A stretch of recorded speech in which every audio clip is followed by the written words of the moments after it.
पण भगवंताने किती मोठेपणा केला माझ्या सुदामाचा.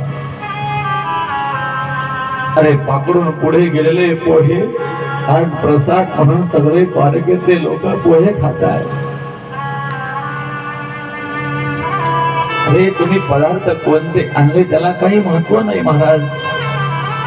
तुम्ही किती प्रेमान आणि किती श्रद्धेनं खाऊ घालता याला महत्व आहे.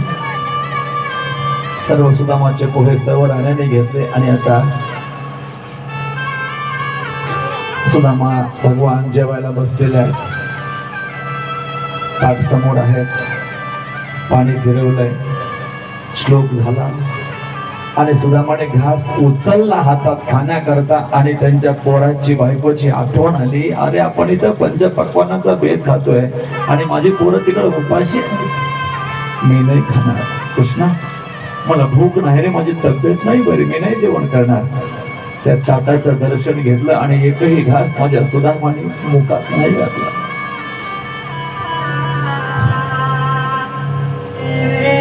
एक दोन दिवस भगवान त्या ठिकाणी राहिले, सुदामा राहिले आणि आता म्हणतात कृष्णा आता जाऊ दे मला. कृष्ण म्हणलं ठीक आहे जा, पण ते माझ्या अंगावरचे कपडे मला काढून दे. सुदामाला दिलेले कपडे सुद्धा भगवंताने घेतलेले. महाराज एक वाक्य माझं ऐका.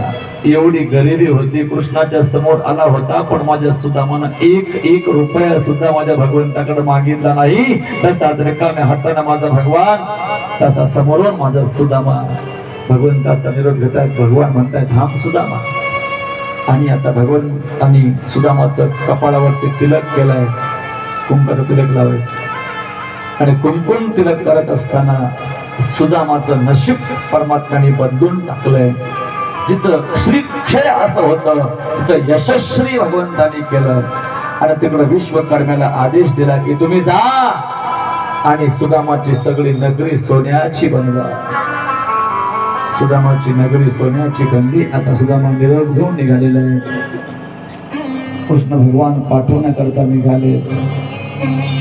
आता कृष्णाच्या सुद्धा डोळ्यातून पाणी येते. माझा लाडका भक्त काही न मागता माझ्या नगरीतून निघाला.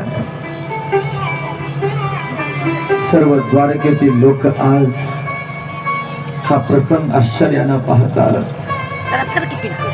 ज्यांना आपलं दारिद्र्य जावं असं वाटत असेल त्यांनी रोज एका सुदामाची कथा वाचली पाहिजे. महाराज दारिद्र्य